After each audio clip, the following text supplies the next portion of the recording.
So here we are, TIC, which actually, yeah, it sounds quite good, that TIC. Therapist in Conversation, a small conversation today, but we are doing it in the afternoon for a change. So what we're doing as far as this interesting situation that we find ourselves in, where people can come to us, but we can't go to them unless we do it via Zoom or other media are available, I believe. Who knows? Because I'm not technologically okay with that. But anyway, as Angela knows quite well. So we are not really given a clear go-ahead because actually there are no clear lines of communication going on. When 1 minute we're having to be quarantined coming back from places like Spain, and then the next minute they've changed their mind because Spain have put their foot down and said we're not going to give you any more of this, that, the other. So it's one of those things that the general public are confused. We're supposed to be able to know what we're doing, but actually we're not being told anything either. So I want to kind of discuss what's going on with us all with this idea of being in the tween time, in that twilight zone. And yeah, it really is. Do not adjust your sets. You have entered the twilight zone. And yeah, how are we all doing with this? So let's go for a conversational one. Just dive in. Just diving in. So I think what you were trying to say earlier on is that other video conferencing facilities are available. So you're not just using the Zoom aspect. Yeah, something like that. So I think it's been a really interesting time. So I'm really happy that I'm with the FHT, so that's the Federation of Holistic Therapists, and I'm with the Kinesiology Federation, and they're both keeping us really up to date with what we're allowed to do, when we're allowed to do it, and all that kind of stuff. And that's been really helpful. My challenge at the moment, having just this morning had a phone call from someone asking to come and have a session face-to-face, when my decision was I wasn't going to open for as long as I've got to wear the masks and the face screens and all the rest of it. But I'm now thinking, have I now got to actually start thinking about opening up? So I've spent the morning knee deep in disclaimers and pre-checks and screening and trying to work out exactly what I've got to do. And there's quite a lot to get through. So I'm still in that limbo point at the moment myself, trying to work out what's the bare minimum, what's the best case scenario, and where do I want to sit in the middle there somewhere, if that makes any sense whatsoever. Yeah, it makes a lot of sense. It really does. Bonnie, what's going on with you? Are you, because you're actually out there doing it now again, aren't you? Yes, I'm now face-to-face, but that's because of the size of my room. And it also means that everybody that I work with is got a boundary of a therapy bubble. So everybody, including me, is only going to therapy or going home or going to Sainsbury's. There's gel, there's an exit, there's an entrance. I am probably more boundaried than I've ever been, so I stop dead on 50 minutes, which means that there's a 10-minute gap in between them and the next person. If anybody goes to a hospital or starts mixing in any way, the agreement is they come and tell me, they go back to Zoom. Credit where credit's due, everybody is working with it really, really well. But I'm still doing Zoom, I'm doing phone, and I'm doing face-to-face. So I have to keep on making sure that I put in my diary which is which, but I wouldn't do it if my room was small. Yeah. You know, I've got a really good size room. And it's working. And bear in mind, I don't want to be the therapist that leaves them so confused with my own confusion over what's going on. So they've worked with it. You know, if somebody's gone into, I'm thinking of certain medical professions where they've gone and been in a hospital, they've automatically contacted me prior to an appointment and said, you know, can we make the next one by Zoom and the next one so that I get a 14-day quarantine. So I'm really impressed. I guess it shows how much they want to stick with face-to-face, that they're abiding so strongly by all the boundaries that I'm putting in. So, you know, It's not easy because it's unprecedented. So we're all trying to work with whatever we've got, and the messages and the confusion is just, it's unbelievable, really, isn't it? Oh yeah. I mean, basically, I was in for an appointment at a hospital recently, and to tell you the truth, there was no distancing with the nursing staff. They were all clubbing together, coming down the corridor in groups of 3 and 4 together, with their outdoor clothes on, walking out to the car park and doing that. No masks or anything like that. And all the patients have to mask up and be in certain places and have to wear their mask from the house till they get into the hospital, while they're in the hospital, and then back out again, back to the house. And that was what they asked us to do. So, but while we were in there, everybody was kind of milling about. All the people were getting pushed along by people who were not on, you know. And it's like, I understand that it's very difficult to keep that kind of barrier nursing style up when you're dealing with a lot of patients, but they actually are only taking 4 patients a day for things. And you had to go and get a COVID test the morning before. So I had a test. It's disgusting. They stick that thing so far up your nose, it's like getting mummified by the Egyptians. And the cotton bud leaves you dry. So it's not good. You're making me think I'm just going to stay at home until it's all passed by. This is it. We're in a quandary because there's a lot of fear-based stuff going on out there about what we can do and what we can't do. And people are getting really ratty about it. Not just ratty, they're getting verbally abusive about it. You know, and I think that it's one of those things that you see double standards happening all the time. And I understand that basically when you go into a hospital, all the staff that are in there already are in an ivory tower atmosphere to a certain extent. They've all got positive pressure ventilation in their theatres, in some of their wards, doing the whole things that they need to do. But there's this idea that, you know, if you're going to keep a 2-metre distance on the outside and you're in a hospital, which is where the public are going in and out of, surely the 2-metre distance should be there too. And the person who's wheeling you up and down should be in a noddy suit. Not a noddy with the bell on the top, with the whole, you know what I mean? Absolutely. Although that might be good fun. But anyway, so Trudi, what about you? Because you're starting up again as well, aren't you? I went back to work on the 13th of July when they said we could. But I spent hours and hours and hours reading guidelines from the government, guidelines from different associations, and speaking to other colleagues and stuff like that. We're supposed to leave half an hour between each appointment and have the room ventilated and do a deep clean and have obviously fresh everything. So, and I have to wear a face shield and or a mask, but I wear face shield. And I'm only seeing, when I the first week I saw one client a day rather than, you know, going mad. I thought I'm just going to take it slowly and see how it goes, see how my clients feel, see how I feel, and just get that balance. And then I've been sort of building it up, but slowly and just taking my time. But I'm using, I mean, yeah, deep cleaning and changing everything that needed changing was interesting. And I take everybody's temperature on arrival. They have paperwork emailed to them beforehand, and they have to send it back beforehand. So yes, lots of changes, but it's working. It's okay. Susan, what about you? The same sort of ideas of all the deep cleaning, wiping the surfaces, and wearing the face mask. We're only doing reflexology at the moment, and I have 2 runners, so we're sort of doing hips and down.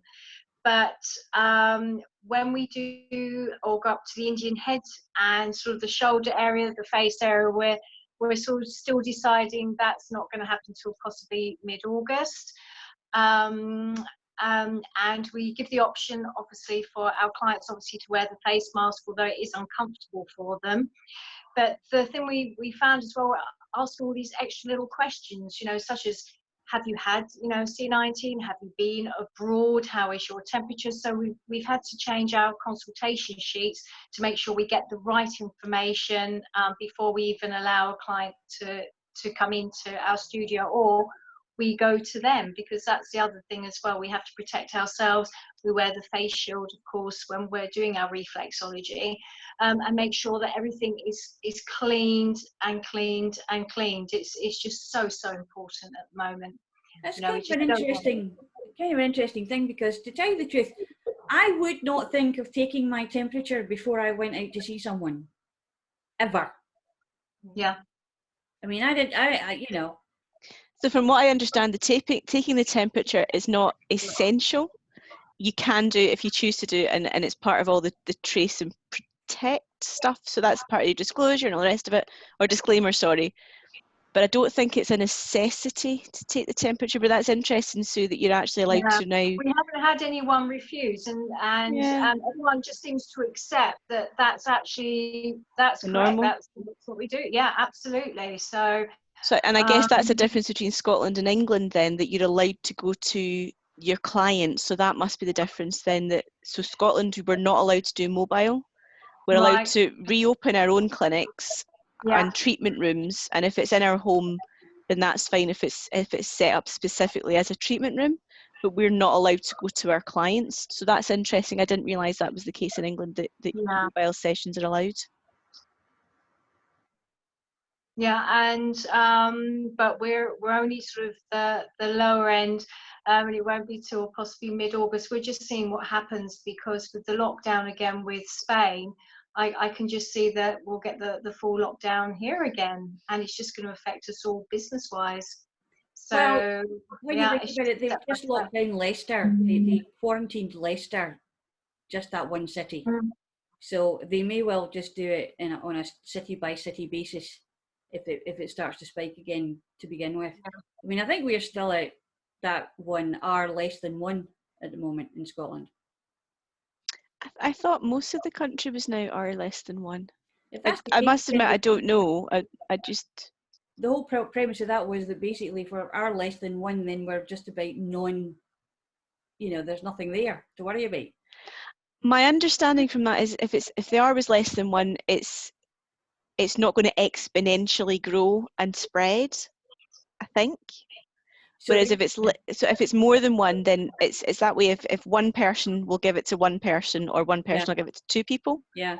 So if and then it just gets bigger and bigger and bigger. So I think that's more the understanding of the R number. Yeah, a bit like I'm seeing other people nodding, so I think I've got something right there. Yeah. I mean, it's not exactly the most clear, again, with the clarity situation, it's not exactly the clearest set of things. They say traffic light system. We have that on food too, and nobody understands it. But it's one of those things that, are we going to continue this? How long are we going to have to continue this? And is it ever going to go away? We're not being told these things. There's some big offices have announced that they're not actually allowing their staff back in until summer next year. Well, to tell you the truth, I'm not surprised, because with all the crap that they're going to have to do, pardon the pun, to clean and to do the deep cleans of everything, it's going to cost them more money than actually bringing their staff back in. I think the people that have worked from home have the companies have realised that they're saving money by having people working from home. This is true. And that it works. It works. But it is a trust thing, because you are going to get some people, but of course, if you've got some people who are swinging their leg because they're working at home and they just want to, then that's a mindset. That's a mindset thing. And the company, the managers are going to realise, because their work's not going to be getting done. So I think what a lot of the companies are finding it's the other way around, in the fact that people assumed that their staff wouldn't work well, and they didn't know how they would manage staff if they're not beside them. Yeah. And what they've now had is 4 months of it where they've proved themselves that it does work and people will do the job. Interestingly, if you trust grown-ups to be grown-ups, then they usually are grown-ups. But it's interesting that it's kind of knocked that authoritarian mindset of leadership right on its ass. Because Angela and I have been in a a thing where we're talking about leadership programs and the different ways of leadership. And the guy who is running it is very open and unstructured with that. And it's very much into the Covey situation of, do you know what? I'm not going to micromanage you. I'm actually going to let you do what you do. I'm going to tell you what it is that I would expect for myself to do. And then you go ahead and do it your own way, as long as it gets done in a timely fashion and it's done well. So I think that's what it is. But we've been having, since we started computers in the 80s, we've been having this idea, the whole thing was, yeah, you'll be able to work from home. You don't have to go to the office anymore. You can just sit in your kitchen and do this with your jammy bottoms on and your shark slippers. But basically, you don't have to come into the office. But we still, because it's habitual and we've got this mindset, you have to go out to work. But you know, I'm loving the fact that I spent many years doing the working from home was an option for me in my corporate business and my corporate life, that now that when this actually did hit and I was able to start doing therapy over the webcam, for me it felt comfortable and it felt normal. And I know a lot of people have got to that stage eventually, but I was like, oh yeah, this is cool. I know how to do this. I can do this from day one. So I think for me it's been so useful. I think some people have struggled being at home when they're so used to being in a corporate office environment, and people do. There is a limit now with the corporate companies on how many people they'll let in per day, and all these factors have to be put into place, from housekeeping to general office to getting desks ready. But some people do not like being at home and working. They just cannot handle the four-wall syndrome, and they feel that if they're not in an office environment, they're unable to complete their work. So I think, it's definitely a mindset, but I also think it's what people are used to. And I think some people actually need to see other people. They cannot work by themselves. They don't know how to, because they've been so used to working as a group. Going back to my old work, my old job as a veterinary nurse, it's a bit like depending on what harness you put on an animal as to what work it's going to do that day. There are some, when we used to work with stallions, they'd be absolute babes if they had the right bridle on. As soon as you put that bridle on, it says, I'm going to a mare. You have something on your hands that is just not going to, he's all over the shop. He's got his head up, his hooves are up, and the tail's gone and the whole thing. And you can't keep a hold of him until he gets to that mare. You take that bridle off and put another one on, and he's like, yeah, okay. And that's kind of like the corporate suit situation. The suit. So how much then, from that perspective, can we help people with mindsets? Exactly. I think it's got to if do you're with looking at that different mental, bridles. with the mental, which bridle are you wearing today, dear? But maybe we shouldn't use that one because we don't have a sex therapist on board. But well, you're going to edit that bit out later, yeah? Well, you come from where your experience lies. You got to go with, and so, I'm going to get myself into trouble. For the next one. You're never going to look a horse again the same way. No. A whole different wardrobe. It has been really, really hard for a lot of people, because there's also a lot of companies that are actually dissolving themselves, making their staff redundant, and then setting up another business and actually not bringing those old staff in. So I've got people that are loving it at home and actually feeling more productive. I've got people that absolutely loathe being stuck within the four walls. I've got people that are struggling because they've had their kids around, and the separation between the blurred line of walking out of an office and shutting your door behind you to actually doing it all in the house and having that struggle. So I think I've actually heard every single dynamic that you can possibly have from every single angle in relation to people and how they're working. And I work on the basis of accepting our lack of control. That's my entire thing. If we accept the mindset of what we can control rather than what we can't control, and work with it in a better way, that's what's really helping everybody that I'm working with. And that helps me as well. That's something, you mentioned the hospital, Leslie, it's very different down here in London. I had my hospital remission test on Sunday, and there was no one in that hospital. I mean, it's a massive hospital. I actually took a picture because the corridor was so empty, and the corridor's almost a mile long, and the only people I saw was a receptionist, the stenographer, and the stenographer's assistant, and that was it. I didn't see another member of staff in the hospital at all. No masks, like you said, Leslie, and I've got them standing over me, and I've got them doing examinations on me, and there's no masks. There were gloves. That was it. And I saw 3 people, literally 3. And this hospital is extensively big. So yeah, it's an interesting dynamic all over the country, because I think it's different for everyone in every way, and it's not knowing what's coming. And I think that's part of the issue, is that there's no congruency. You know, there's this idea, and it's got to do with the trusting of who are the ones making the policies. And I think that we tend to be more careful here because, you know, we're Scottish and we can do that.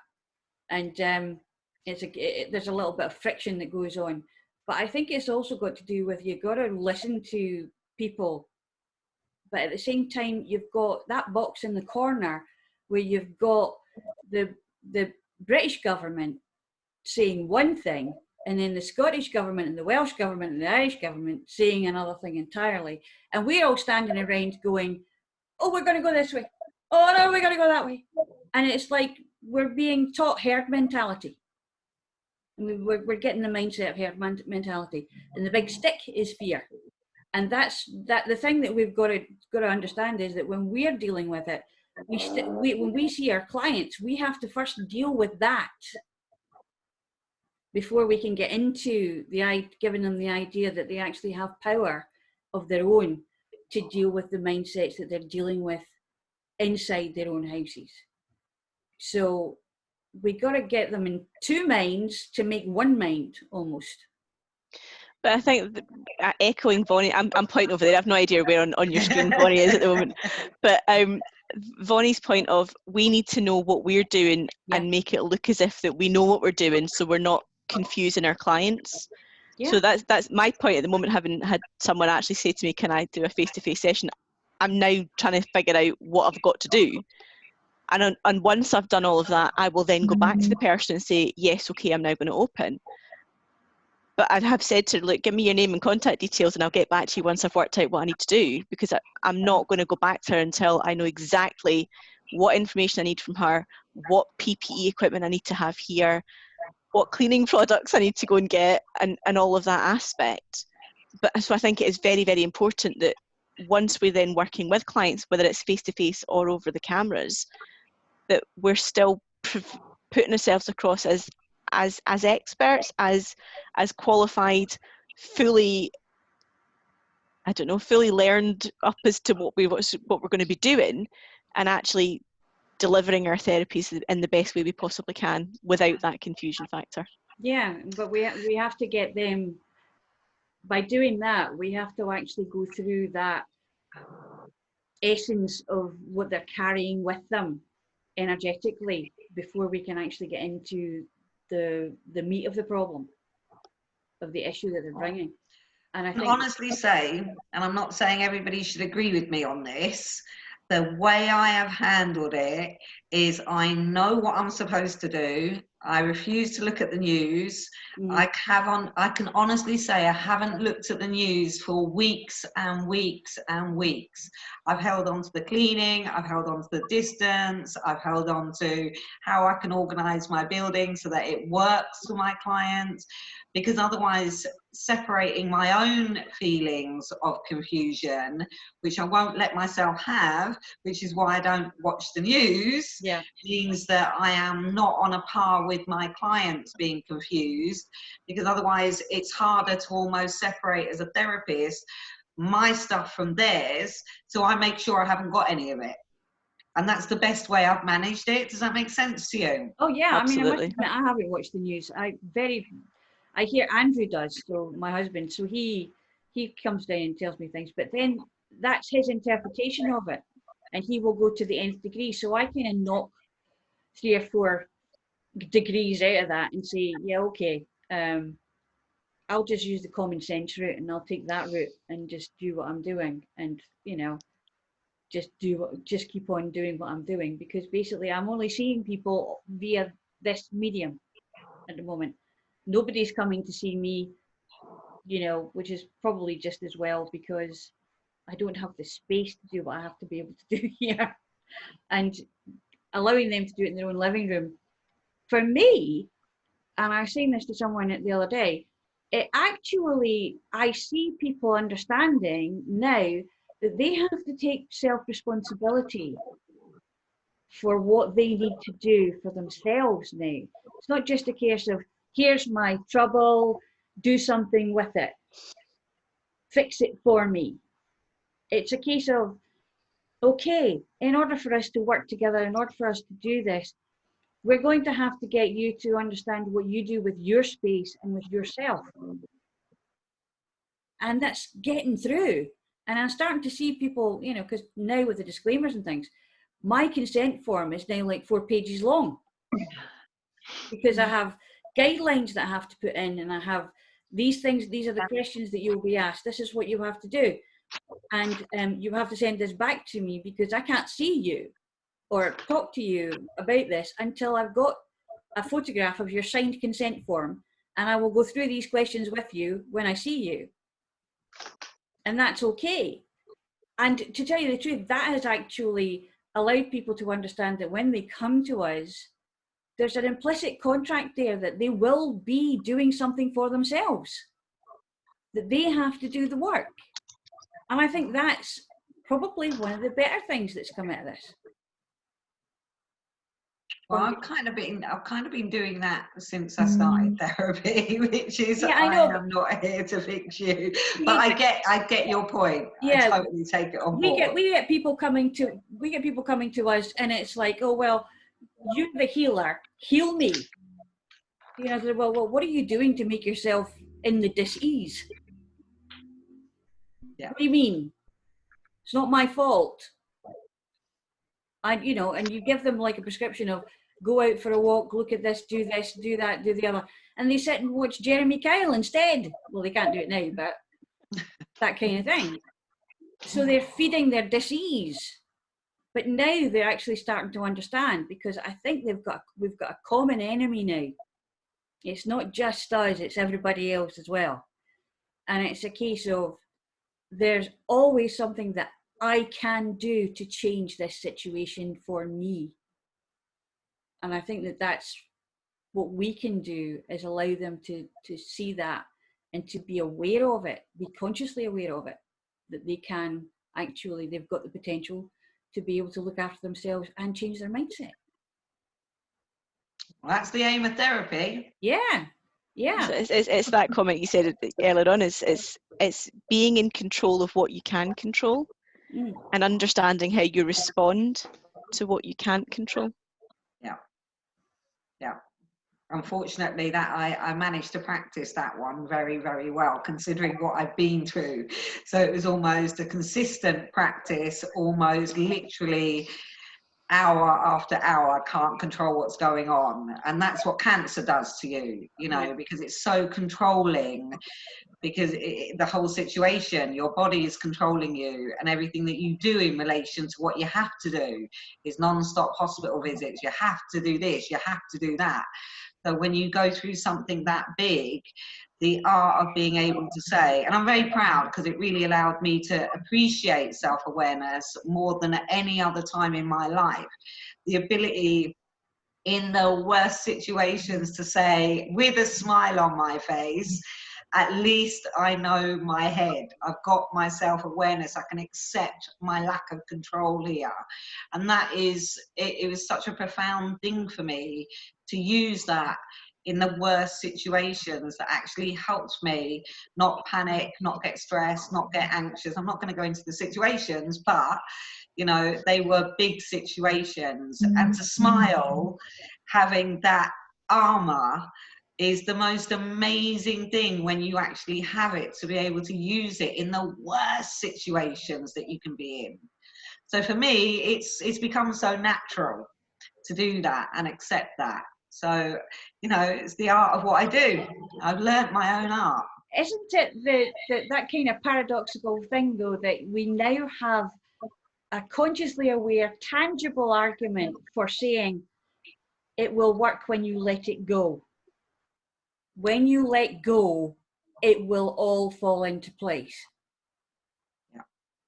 And it's that chasing that tail, hanging on to that tiger's tail of you have to control the beast, you have to control what's ever going on. But actually, we spend our lives doing that and we miss so much of the other stuff. And I think that basically when it comes to what we do, that's why we're here. Because basically there are so many people hanging on that tiger's tail. I mean, there's a Confucius quote that says, know yourself and ride a tiger, too scared to jump off and too afraid to stay on. So you're kind of caught in the middle there. And it's like, but if you let go, you know, tiger will just go away because he's got you off his back. Yeah. Yeah. I think some people, it's the fear of the unknown as well. Some people, I think, are scared maybe of making changes or letting go. Yeah, but that's a mindset thing that we're all involved in dealing with on some level or another. I mean, Trudi with Reiki, that's going to be a very gentle and almost subliminal thing. The shifting energy that will come out of that. Although I do know that can be quite a forceful shift on occasion, shall we say. But it's people's expectations of what we do, who we are, and how we do it. I was thinking of the Reiki as well, because I was thinking, Trudi, when I think of somebody having Reiki, they're giving over complete control to you. And I think that that's a very powerful thing to actually acknowledge. One, with the trust that they have in you to take control, even though I know you're not actually touching them. The fact that they give that to you is a very, if I was the therapist in that situation, I'd be highlighting that over and over again, their ability to just give you control over the entire situation. Because I think it's a major enlightening moment when somebody allows themselves to do that, but they don't necessarily appreciate that that's what they're actually doing. Does that make sense? Yeah, absolutely. Yeah. Yeah, it's a different way of looking at it and using it in a way where it works to enhance the client's ability to be comfortable in your company and trust you to do what you need to do, in the same way for you, Susan, the same way for you, for all of us. If you think. All of us with our therapists, absolutely. They trust us, they tell you your history, and they're expecting us to help them along, to heal, to give advice. And it's a huge responsibility as a therapist. Huge responsibility. People look at us as if we are the healers and we can heal them in maybe sometimes just one therapy, and unfortunately we can only help, and it normally is definitely a course. Definitely. What are you thinking, Angela? I was thinking, could you see the cogs turning? I was just thinking about the Reiki aspects of, I'd never actually thought of it in those terms of giving complete control. My experiences of Reiki, I've kind of gone along out of nosiness, and I've just gone like, do you know what? Yeah, just got on with it. But actually me doing that is giving that complete control. But I'd never actually thought of it in those terms. Yeah, and as a control freak, that's an interesting thing that I've given that. Yeah. Do you know how many people say that to me in my room or having any kind of appointment? I never thought of that. And I say, no, because that's not your role. My role is to help you think like that, to help you recognize that. So thanks for the smile there, Angela. Yeah, it's really interesting. It's just turning on its head, isn't it? And looking from a different perspective, and actually that's what we all do, isn't it? We look at it from a different perspective and guide our clients to do the same. Micro-awareness. Yeah. As opposed to micromanagement. Yes, it's exactly that. Because when we actually appreciate the tiniest things, they're not tiny at all. you know, somebody coming to therapy is a really courageous thing to do for a lot of people. Yeah. So my baseline for anyone that speaks to me is they're proactive at wanting to come in, they've got emotional intelligence and awareness to recognize that they want to change, they're motivated to actually take those steps, and they show the commitment to themselves by consistent appointments. And for me, that's a mind-blowing positive foundation for anybody's psychology. They don't see that, but when I point all those things out to them, because it's based on fact and evidence, then they sit there and think, oh, I see what you mean, I never thought of it like that. And that's when I come back with, no, that's my role to help you think like that. And it's just pulling it down to the literal tiniest bits of how somebody presents, how they work, how they think, every word. I'm sorry, I get permanently blown away by the power of self-awareness, and I always will to the day I die, because I find it absolutely incredible, the changes that it can create for anybody. I think it's important, particularly just now, because of being in this Twilight Zone, that we are totally self-aware, because if we don't have a direction or a compass point with the map that we're in, the territory that we're in, if we're not self-aware, we're going to be totally lost, just blowing in the wind, and our clients will be the same, and we're gonna fall by the wayside. And it's one of those things that if we stay self-aware and we stay totally on track with what we're doing and what we see our clients coming in with, then we'll be able to work through their initial fears, because that's just an extra layer now. This, I don't know what's going on with this, and have you done this, and have you bleached everything within an inch of his life, and you know, are you going to wrap me up in bleach towels and do this and do that, you know, the whole thing. And you have to actually go through that and then say, okay, now this is where we are, this is what potential you have to actually make things better now, and then allow them to actually let that sink in. And if it sinks in with us, it will sink in with them.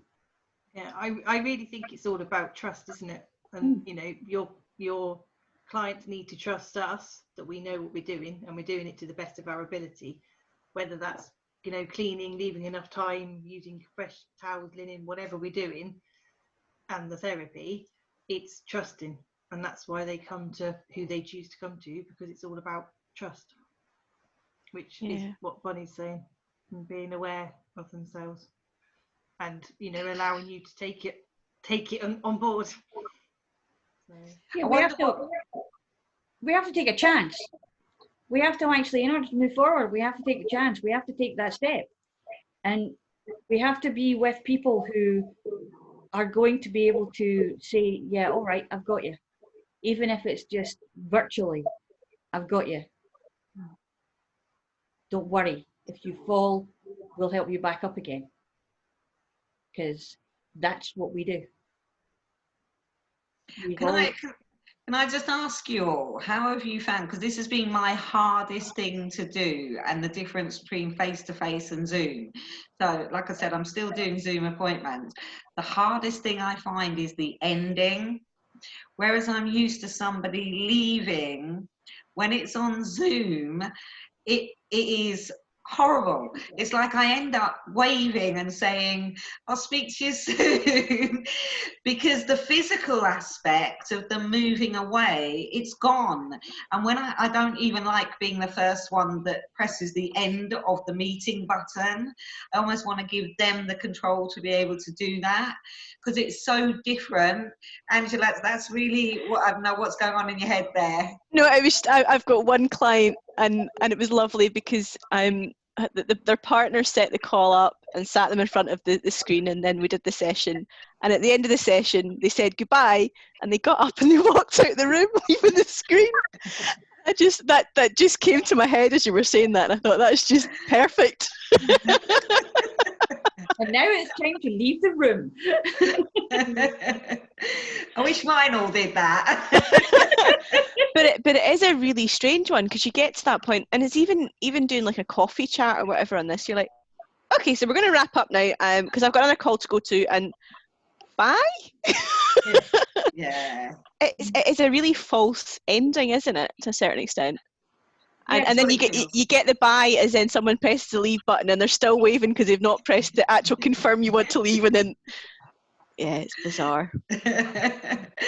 Bit of adaptation over time, I think, and it'll get easier and easier to do, but I don't think I'll actually ever enjoy it.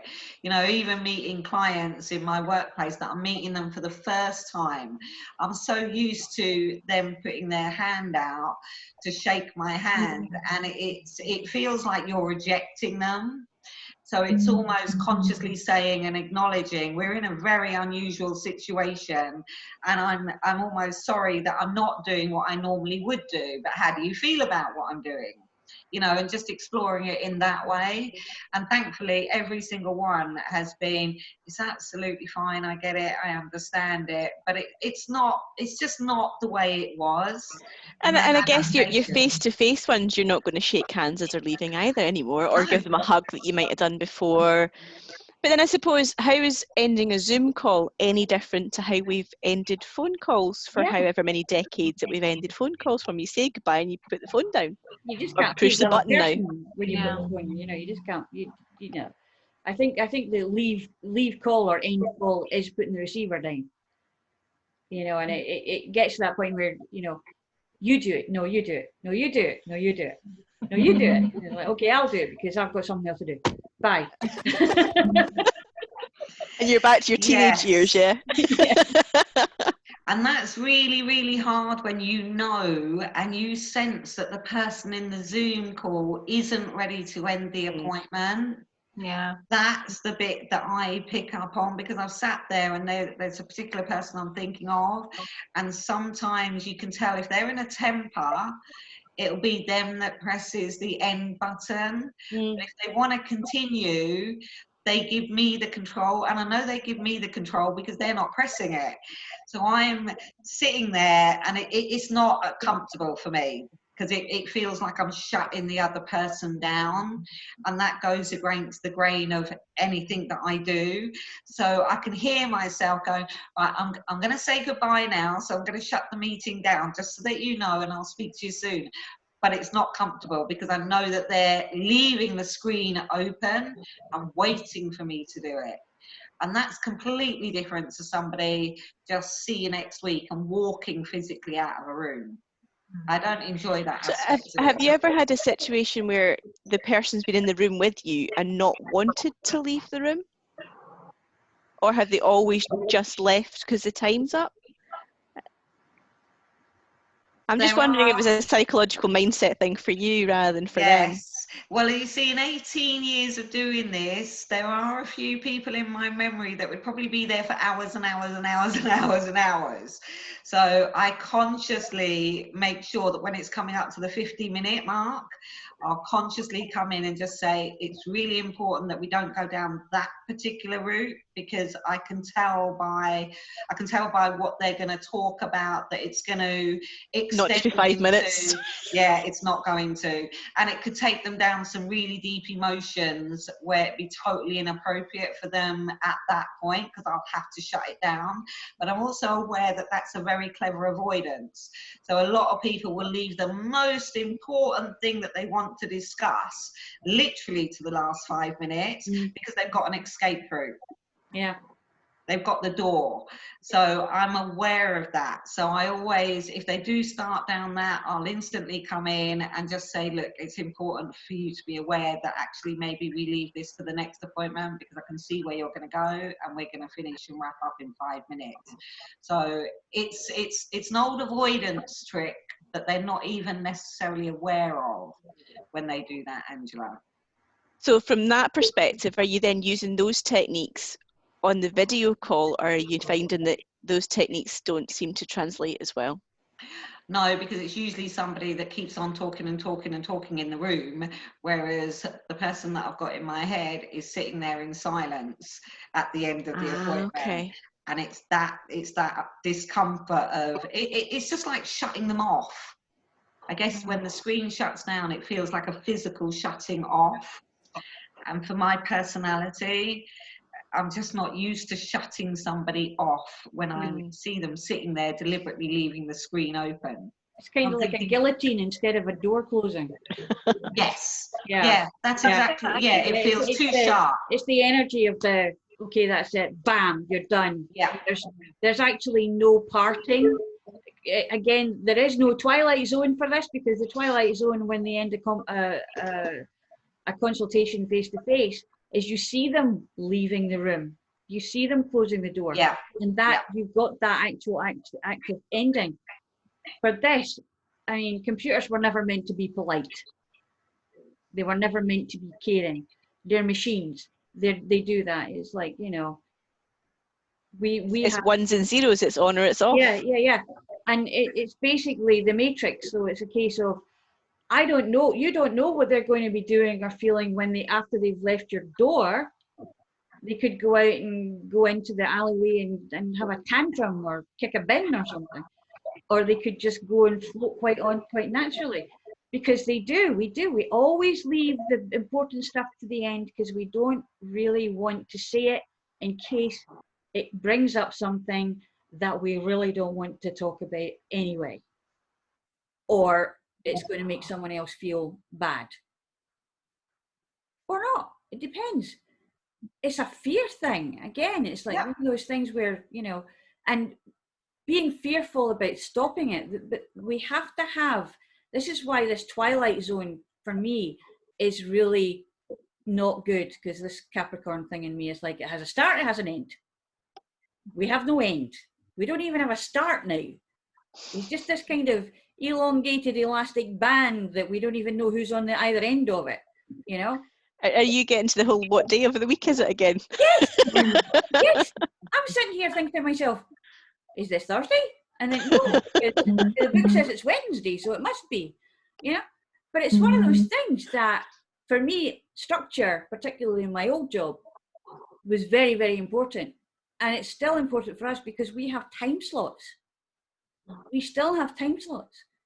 And although we can get through quite a lot, there's still stuff that, you know, maybe there's technological problems when you get in, which would be the equivalent of missing the bus or getting caught up by Auntie Sandra before she, you know, phoning you before you walk out the door, so you're not in time for your appointment, and then you expect that to be put on at the back, but of course it can't be put on at the back because there's somebody else in the queue. And that somebody else could be us, waiting for our dinner, you know, because we need fed too. So it's one of those things that when we are doing this, there must be an expectation of this will end. It has to end. It's not going to be, you know, it's not going to be that, you know, I'm going to just leave the screen open and then Vonnie's going to come back in about half an hour's time and I'll be sitting there going, hi, I'm here. I just wanted to continue this conversation kind of thing. We are humans and we need to have this idea where there are expectations, and the expectation is I start at this time, I finish at that time, and what happens in between then, if it gets done, it gets done. If it doesn't get done, we'll talk about it later. I'm sure we were getting to the point of expectations being a dirty word last time. It was. And now you're using them this time. Yeah, but there are expectations and there are expectations. There are willful expectations and there are sensible expectations. I'm wondering if it's more roundabout rather than the client's expectations. It's are we setting our boundaries as appropriately as we did when people actually came into our therapy rooms? Yeah, mainly because they're coming into our houses now. Well, technically they're still in my therapy room. Yes. You could argue that it's more like receiving a guest and being a host in your house instead of being a therapist in your business kind of situation. But then I've never really had that much of a problem cutting people off.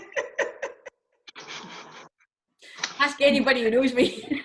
Bonnie, she'll give you lessons. Well, I'm hanging on to the guillotine. Okay, shutters down.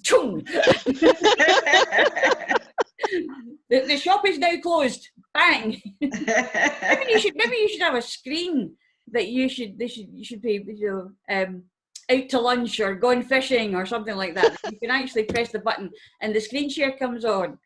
and sort of there's the end, you know. Your Or session one of has those. ended. Yeah, you can have a really good, or that's all, folks. the Hollywood film, you know, one of those choppers Oh, the that says clapper end. board. Yeah. I mean, I know that's a bit frivolous and things like that, but we have to be able to do it so that we have time. Because as you say, we have all things that if we're seeing a client face to face, we have to have the room ready. We have to be able to do that. Oh, yeah, as Trudy's comment, you said, was it half an hour you're now leaving between to make sure that you can properly clean the place? Yeah, a minimum of half an hour. Yeah. And no matter how needy somebody is about what they want to do, there has to be this respectful distance of client and therapist. Yeah. It's the boundaries, isn't it? Yeah, you can't blur the lines so much. So actually closing down the room is just another way of saying, okay, goodbye, see you next time. We'll make the appointment by email, or you'll already have your appointment. Make sure we pick up from where we left off. I think the other thing is reiterating your start and your finish right at the beginning of the meeting. So you can say, hi, great to see you, blah, blah, blah. We'll be talking until whatever time, and then the meeting will finish at whatever time. So you're reiterating that at the beginning so they know what to expect. That word again. so that you don't feel bad when you say time is up, and you know. And we'll It's the delete. It's the end. I think it's psychologically for me, the word end, where it's end meeting, it's like what you said, Leslie. It's the guillotine. It's sharp. It's cold. It literally feels like that to me. But I know one thing, my 50-minute boundaries have been the best they've ever been in 17 years. I am so spot on that even I've been impressed with myself. And to say that is pretty remarkable for me, because normally I don't mind if I go over a couple of minutes, you know, certain things take an extra couple of minutes, but I have been so impressed when it's dead on 50 minutes, every single appointment. But let's face it, It's setting the intention. Those times in. We factor the getting yourself back together again, getting your clothes on if that's appropriate, getting your coat and Leslie, your hat on, my clothes Yeah. on. Where are you going?